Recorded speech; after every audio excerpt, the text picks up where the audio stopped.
Bonjour et bienvenue dans les suggestions cinéphiles de l'Odyssée. Aujourd'hui, la suggestion cinéphile numéro 154, 154, la méchanceté est un désastre. Je le dis parce que aujourd'hui, nous sommes le 26 janvier de l'an de grâce 2021 et nous sommes la veille de l'anniversaire de la libération du camp d'Auschwitz par les troupes soviétiques le 27 janvier 1944. Et le film dont je veux vous parler est un film extraordinaire que nous essayons de montrer chaque année à l'Odyssée pour faire œuvre de mémoire et de vigilance surtout, plus que de mémoire encore, qui s'appelle La conférence de Wannsee. Ce film a été réalisé par un réalisateur autrichien qui s'appelle Hans Schirke et il est sorti sur les écrans en 1987. Un film autrichien qui, avec la télévision autrichienne et allemande, d'Allemagne de l'Ouest à l'époque, qui ont été les cofinanceurs de ce film, qui est un film à voir. Alors une petite anecdote concernant ce film. Le distributeur de ce film, qui n'existe plus aujourd'hui, la société n'existe plus, lui j'espère qu'il existe et qu'il va très bien, je touche du bois, s'appelait Alive. Et on avait déjà montré ce film dans les premières années de l'Odyssée en 1992-93, et il était même venu participer à un débat, et quand il a vu la sensibilité qui est celle, qui était et qui est toujours celle de l'Odyssée, et bien il a dit, juste avant de faire faillite, il a dit je vous donne cette copie et je vous donne l'autorisation de l'utiliser parce que c'est pas pour faire du fric, du commerce que vous allez le faire, c'est pour dans le cadre de votre engagement citoyen et humaniste que vous le faites, et c'est ce que nous avons essayé de faire en permanence. Je crois que ce film est consultable sur YouTube. Je n'ai pas eu le temps, et je m'en excuse, de le vérifier, mais la conférence de Wannsee de Hans Schirke, S-C-H-I-R-K-E, eh bien, est un film qu'on peut voir, et quand les cinémas rouvriront, eh bien, j'espère qu'on pourra le voir. Alors, le film est en fait essentiellement à huis clos, et il dure le temps qu'a duré cette fameuse réunion du 20 janvier 1942 dans une villa luxueuse qui avait appartenu à un homme d'affaires d'origine juive près du lac de Wannsee, et qui avait été exproprié par la Gestapo et les SS avec la nazification de l'Allemagne, et qui avait été transformé en un centre de la Gestapo et qui servait de lieu de réunion et de repos pour ces tristes individus qu'étaient les SS, tellement nuisibles et mauvais, incarnation du mal. Voilà. Et le 20 janvier 1942, le matin tôt, vers 9 heures, il y a une réunion qui réunit 14 hauts dignitaires de l'Allemagne nazie de l'époque. Heinrich arrive, il pilotait lui-même son avion, mais il avait évidemment des gardes du corps avec lui, vient exprès de Prague pour participer à cette réunion, qui est une réunion de coordination. Alors, cette réunion dure à peu près 1h20 ou 25, ce qui est le temps exact du film. Et le scénario du film et les dialogues ont été reconstitués à partir de deux sources principales. La première, c'est le compte-rendu, ce qu'on appelait en allemand dans le verbiage bureaucratique allemand, le protocole de cette réunion, c'est-à-dire le compte-rendu des points essentiels abordés. Et évidemment, la deuxième source, c'était les déclarations de Eichmann lors du procès qu'il a eu en Israël en 1961, après avoir été enlevé d'Argentine, ou par des services de renseignement israéliens, en Argentine, où Eichmann s'était réfugié et vivait sous un pseudonyme. La Réunion et le film, par conséquent, est un film qui est remarquablement interprété par des acteurs de premier plan, qui ne sont pas connus, mais de grand talent, de grande qualité. Et c'est extraordinairement bien filmé, mais la forme esthétique du film est au service du fond, qui est de montrer dans toute sa crudité l'horreur du raisonnement d'extermination des nazis, de ce qu'on appelait la question juive à l'époque. Ce qui n'empêchait pas aussi que d'autres populations aient été victimes de ce projet et de cette action génocidaire, je pense notamment aux Tziganes. Et dans cette réunion, eh bien, il y a d'un côté les SS autour de Heydrich et du général SS Hoffmann, qui sont alignés d'un côté de la table, avec au bout un des capitaines, des tueurs nazis, responsables de l'action des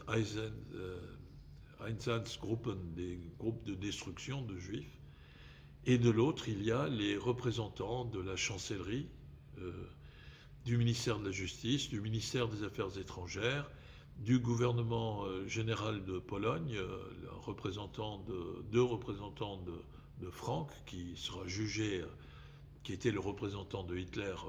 dans les territoires occupés et annexés de Pologne. Et il y a donc aussi des gens du parti nazi qui sont là. Alors, le film montre l'objectif essentiel et des représentants de Göring, qui étaient en charge non seulement de la Luftwaffe, mais du ministère de l'économie. Donc,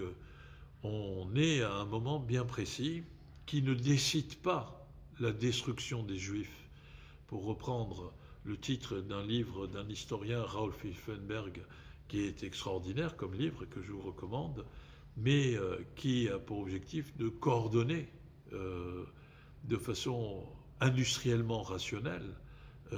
cette politique d'extermination, de génocide. Donc, il faut dire à ce sujet que la politique génocidaire, elle a commencé en étant appliquée d'une part aux aliénés, entre guillemets, aliénés mentaux, c'est-à-dire aux handicapés. C'était le fameux programme T4. Et puis ensuite, il y a eu une phase qui était la phase de la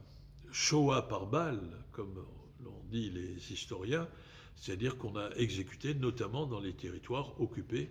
par les différentes offensives de l'armée nazie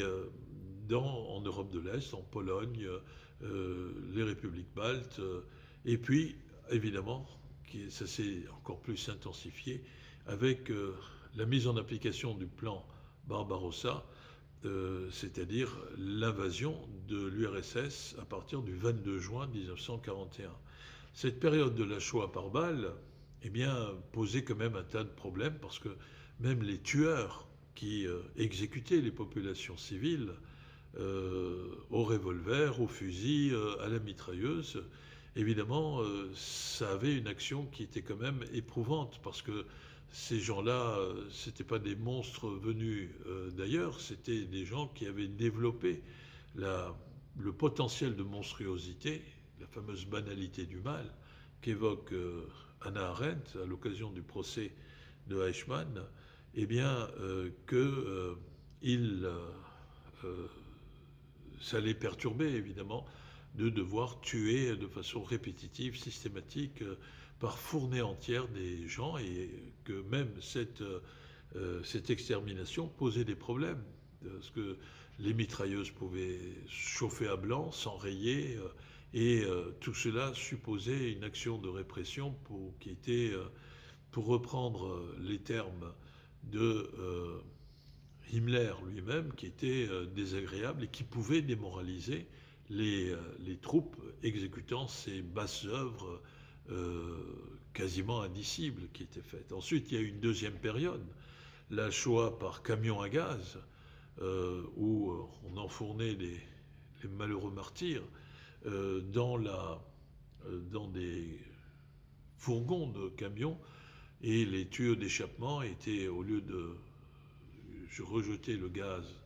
carbonique à l'extérieur du tuyau d'échappement, eh bien, le déverser à l'intérieur des fourgons. Mais là aussi, l'efficacité posait des problèmes parce qu'il y avait des gens qui étaient agonisants et qu'il fallait achever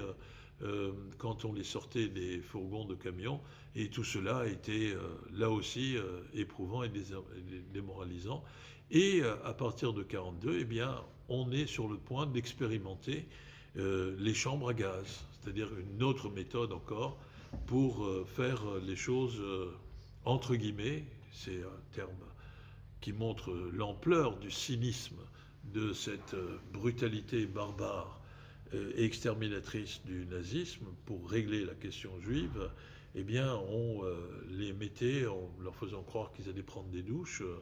dans des chambres fermées, et au lieu de l'eau dans les douches, qu'on fermait à clé évidemment, ces chambres de douche, eh bien c'était du gaz Cyclone B qui était inodore et incolore, et donc qui surprenait les malheureux qui mouraient. Alors, le film montre quels sont les problèmes concrets auxquels on était confronté. Le film ne montre aucune scène d'horreur ou de massacre comme le cinéma de bonne intention, mais maladroit, peut être amené à le faire. Il montre au contraire la froide décision de dirigeants qui, pour se faire bien voir de Hitler, pour se faire bien voir de Himmler, pour se faire bien voir de Göring, et pour respecter la hiérarchie, eh bien, décident d'appliquer sans aucun état d'âme. Et on voit quels sont les problèmes techniques, concrets, matériels, palpables qu'ils doivent essayer de résoudre. D'une part, repérer les populations, ensuite les déporter, ensuite les trier, si je puis dire, en retenant les gens qui ont encore une capacité de travail pour les utiliser comme des esclaves modernes, quitte à ce qu'ils meurent d'épuisement et à les achever s'ils deviennent improductifs, mais aussi de manière à éliminer immédiatement tout ce qu'ils appelaient dans leur jargon les bouches inutiles, c'est-à-dire les vieillards, les personnes âgées, si vous préférez, les enfants, et pour éviter des traumatismes trop forts, un des parents des enfants, les mères en général, pour qu'ils soient évacués rapidement. Et donc ça supposait qu'on les rassemble, ces gens-là, qu'on les transporte vers les lieux d'extermination, et qu'ensuite, eh bien, on les trie, on les sélectionne, et ensuite qu'on les extermine, ceux qui étaient immédiatement considérés comme étant des bouches inutiles. Et il y a un certain nombre de détails sordides qui apparaissent, qui, moi, m'ont beaucoup frappé. Ce film, je l'ai vu 12 ou 14 fois.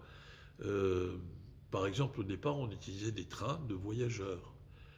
Évidemment, pour ne pas que ça coûte de l'argent, les wagons n'étaient pas chauffés, et la plupart du temps, quand l'hiver était particulièrement rigoureux dans cette période, dans cette zone de l'Est de l'Allemagne et de l'Europe de l'Est, eh bien, il s'agissait évidemment de ne pas les nourrir. Pourquoi nourrir des gens qu'on va exterminer ? Donc, on nous raconte des épisodes qui montraient que les gens étaient, et on ne leur donnait pas d'eau évidemment, qu'ils léchaient la buée ou le gel, le givre qui s'était fixé sur les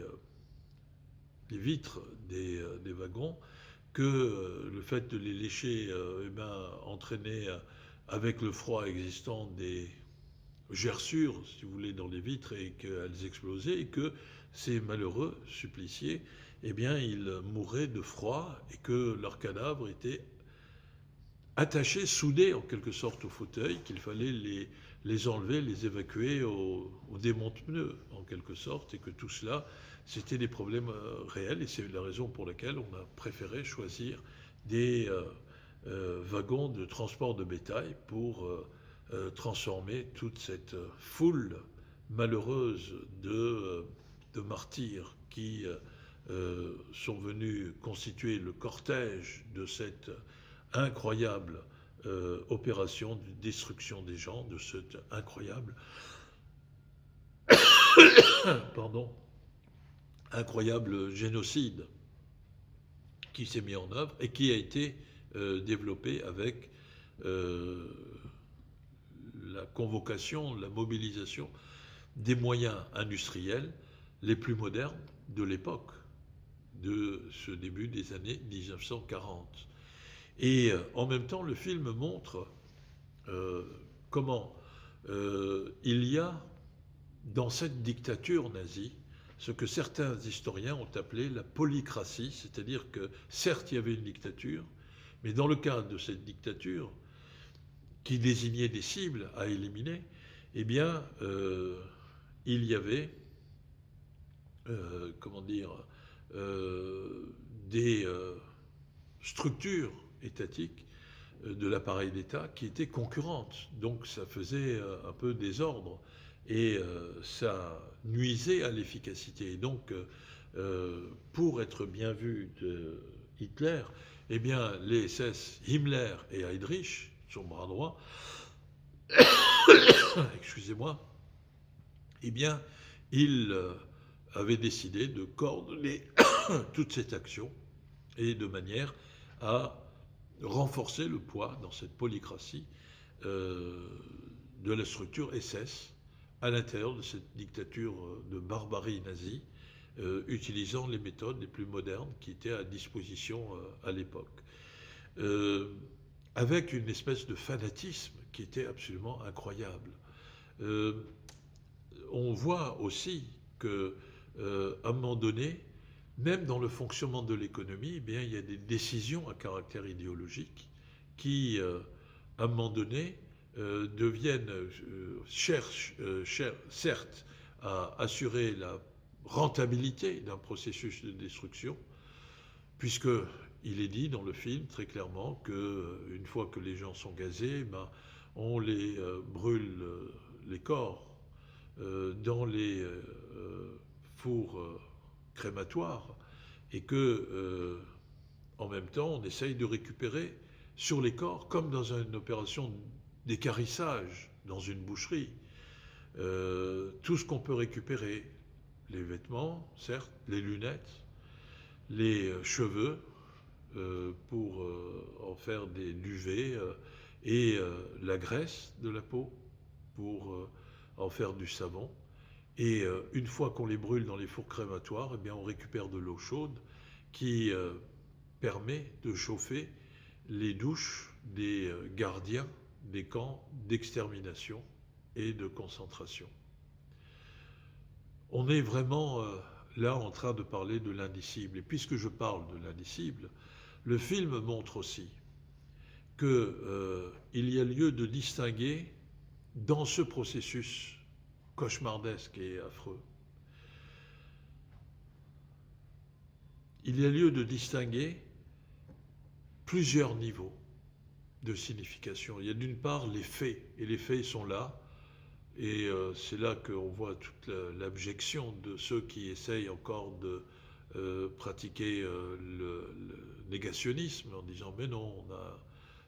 et si on brûlait les corps, c'est parce qu'il y avait des poux à cause de la pauvreté, enfin de la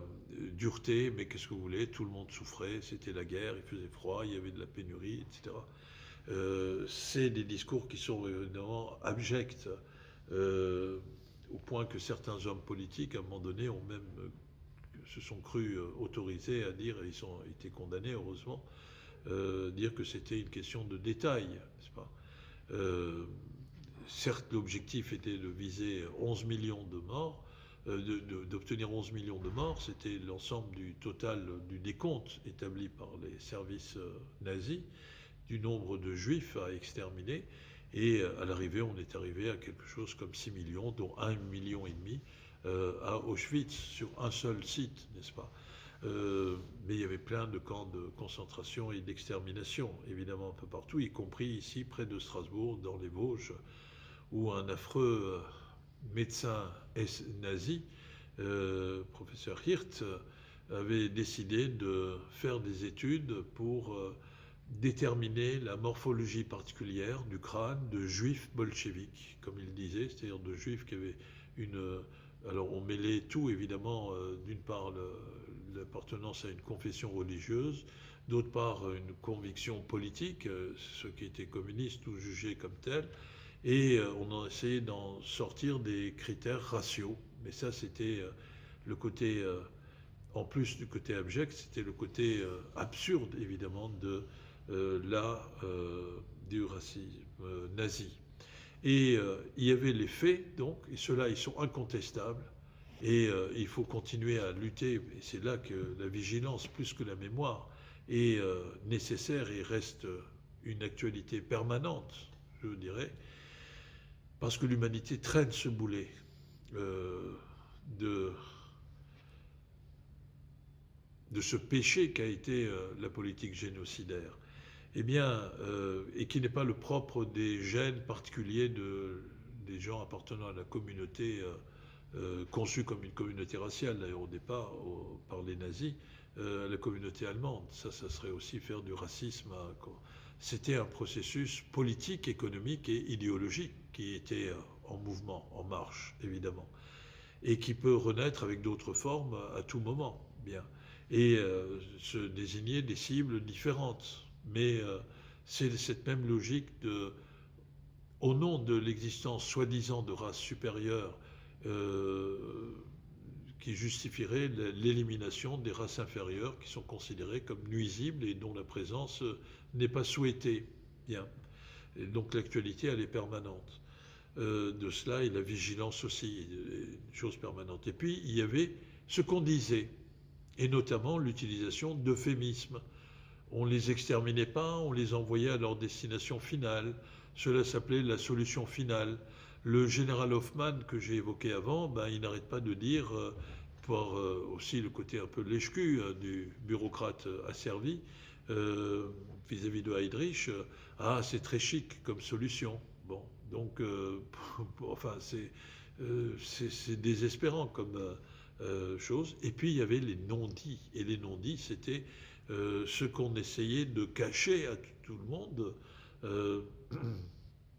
On essayait, justement, les SS essayaient de créer une espèce de solidarité de corps entre tous les exécuteurs SS au service de cette politique génocidaire du nazisme, et de faire en sorte que nous sommes des chevaliers supérieurs aux autres parce que nous assumons un travail que personne d'autre n'a le courage de faire, et nous allons le faire, et garder le silence sur cela sans trop ébruiter les détails de cette politique d'extermination, ne serait-ce que pour ne pas provoquer de la pitié auprès de nos propres opinions publiques. Et c'est clair, net et précis. Et donc le fait qu'il y ait une différence entre les faits, ce qui est dit, les dits en quelque sorte, et les non-dits, eh bien, n'enlève rien à la réalité du désastre éthique, humain, que représente ce mal absolu, qui, encore une fois, n'est pas fait par des monstres extraterrestres venus de l'espace, mais qui est fait par des gens qui, à un moment donné, ont été des petits-enfants, qui jouaient, qui rigolaient, qui avaient des émotions, et qui ont été transformés en rouages anonymisés et abjectement dociles d'une politique d'extermination, je le redis. Et c'est la raison pour laquelle il faut bien dire et tirer comme leçon principale du visionnement de ce film que dès lors qu'on commence à parler d'extermination, ou pardon, d'élimination des gens. Alors il faut éliminer la présence, je dis n'importe quoi, des chauves, des gens qui ont des chemises à carreaux ou des gens qui sont de telle ou telle confession. Eh bien, se pose la question de savoir comment on va les éliminer, même si ceux qui parlent d'élimination par populisme pour exercer leur contrôle sur une société, eh bien, ils ne savent pas, au moment où ils parlent d'élimination, ils ne savent pas comment concrètement mettre en pratique ces politiques d'élimination. Dès que l'on dit il faut éliminer, écarter de la scène publique et privée toute une catégorie de la population, eh bien, c'est la tragédie qui immédiatement s'inscrit au premier plan de l'actualité et de l'ordre du jour, de l'histoire d'une société, c'est-à-dire de l'histoire des êtres humains. Et le film, de ce point de vue-là, est une très très grande leçon sur le cynisme, sur la froide détermination de gens qui, fanatisés, pensent que tout leur est permis du moment qu'ils ont le pouvoir et qu'ils s'autoproclament comme étant supérieurs à tous les autres. Et c'est la raison pour laquelle je voulais juste, à la veille de cet anniversaire, de cet événement tellement tragique et cette politique de destruction humaine et d'extermination, vous parler de ce film que vous pourrez voir et que j'espère nous pourrons remontrer dès que les salles de cinéma auront réouvert. C'est un film d'une intensité, à couper le souffle, évidemment, non pas par les images chocs qui sont montrées, mais par l'implacable démontage et démystification de cette logique barbare qui a été celle du nazisme et qui, comme une épée de Damoclès, plane autour de nous tous, surtout quand il y a des périodes de crise et des périodes où des populistes, des gens irresponsables et criminellement irresponsables essayent d'utiliser les angoisses et les doutes individuels et collectifs pour ouvrir la voie à des aventures terribles qui sont les aventures de la banalité du mal dont parlait Hannah Arendt. Hans Schirke, la conférence de Wannsee, qui parle de cette conférence tenue et développée en 1h20 dans cette villa de la banlieue de Berlin, à Wannsee, et c'est un film qui est sorti en 1987. C'était pas une suggestion aujourd'hui très gaie, mais l'exigence de vigilance et d'engagement citoyen et humaniste oblige à célébrer cet anniversaire pour rappeler qu'il est indispensable, si on veut continuer à être des humains ayant un comportement d'être humain, il est important de continuer à exercer en permanence une vigilance qui ne doit jamais diminuer. À très bientôt. Merci. Au revoir.